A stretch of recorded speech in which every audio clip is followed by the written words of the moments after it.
GSG presents White Ink Wednesday.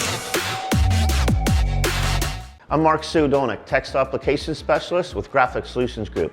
In one of our previous videos, we showed you how to use park mode on your M&R press to make breakdown of the machine a lot faster and more efficient. What I'm going to show you today is a tool that you never knew that you needed until we showed you. The Action Engineering Single Blade Squeegee Cleaner.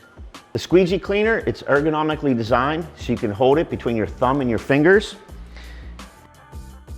You take your squeegee with the ink on it.